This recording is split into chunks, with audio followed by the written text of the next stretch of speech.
Hey YouTube, Rook back from Rook Geek Goodness, my little channel on the interweb for all things geeky and cool. We have another Funko review we're taking a look at today, but we're doing something a little different. We're going to do the evolution of the Boba Fett Funko Pop. From what he originally started with, which was this one right here, from the original design for Boba Fett, for Funko, to where he's currently at in the current marketplace, his most newest version that came out recently, which is this one right here. So what we're going to do, guys, we're going to go into our breakdown segment. We'll take out all these out of the box and go through each one of them and see how he progressed through to this newest version, this newest sculpt here, guys.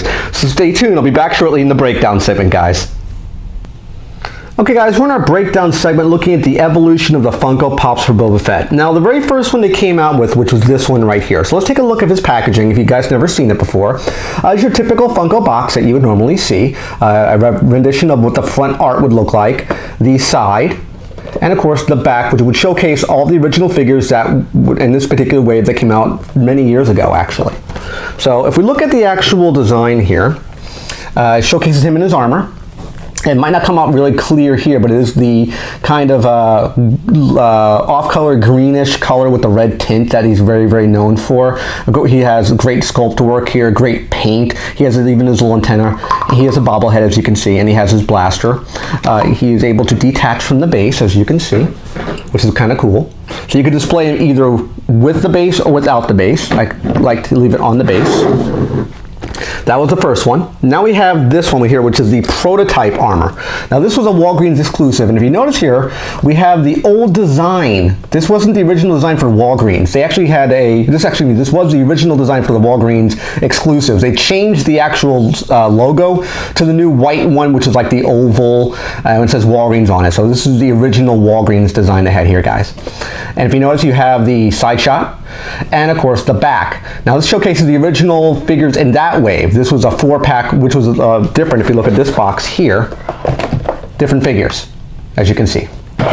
Now, if we compare the prototype armor to the standard armor, there's no real difference sculpt-wise. They're both identical. There's no difference as far as the sculpt. The only difference is, of course, the paint.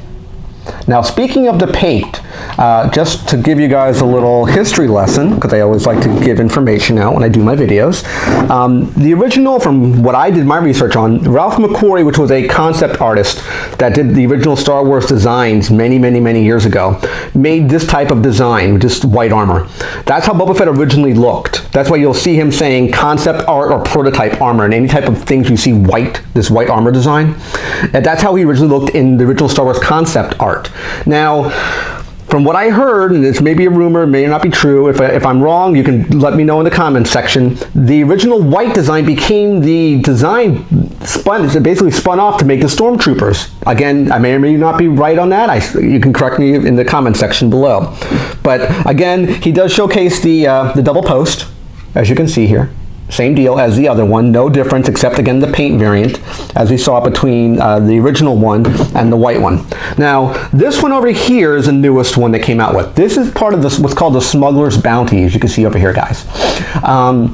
This was part of a subscription box. It was a bi-monthly box that came out about, I want to say 4 or 5 months ago, possibly. I could be off on the timeline. The only way to get this particular figure was through the Smuggler's Bounty. Now, it does have a price point of about $20 to $30, depending on where you go to find it, but the only way to get it was through the actual Smuggler's Bounty at the time. You can actually find it now online, maybe through Amazon, or maybe go to a local convention. That's where I got this guy from here. So, let's actually take a look at him. Now, he's different than the other guys. Completely. He's in a different pose, as you can see. He's in more of this flight pose, like he's blasting off. The real big difference between these guys here and him is that the base that you can see here is all one solid piece. This piece does not detach. They sculpted this blast off pose into the base, which I think is a phenomenal design idea. I wish they do more things like this. This is really, really clever. They spent a lot of time and a lot of effort putting this guy together. I really, really commend them for it. I think they did a great job on this particular Boba Fett. I think going forward, I hope Funko makes more things like this. Not just because of the subscription box mentality, but I hope they do it because it's a really, really nice sculpt. They did spend a lot of time and a lot of effort, and they poured a lot of resources into this design. You can tell by looking at it. But this is currently probably, I would say, the best rendition of Boba Fett so far out of all these ones that you currently see here, guys. So we'll go into final thoughts and wrap this video up. Hey guys, final thoughts on the evolution of Boba Fett in the Funko form. I really like all these sculpts. I don't think there's anything particularly wrong with any of them. From the original design that we talked about in the breakdown segment, as you can see here, to the prototype armor that was Walgreens exclusive, as we did mention prior. It is, again, the same sculpt, which is fine. I have no issue with that. It's just basically a paint variant to probably the king of all Boba Fett Funko Pops you'd probably ever find. I don't think they'll ever make a better one than this one here, guys. I think they knocked it out of the park with this special type of base, as we talked about prior in the breakdown segment. I think this is probably the best you're probably ever going to get for a Boba Fett Funko Pop. So I hope you guys really like this review. Remember to like and thumbs up and click that subscribe button. We do have our 250 sub contest, which we're getting very close to for our giveaway. We're going to be there shortly. There's going to be a preview video going up sometime this week, which will basically showcase what's going to be the giveaway and how I'm actually going to put it all together. So stay tuned, guys. I'll see you guys in the next video. Take care, and bye-bye.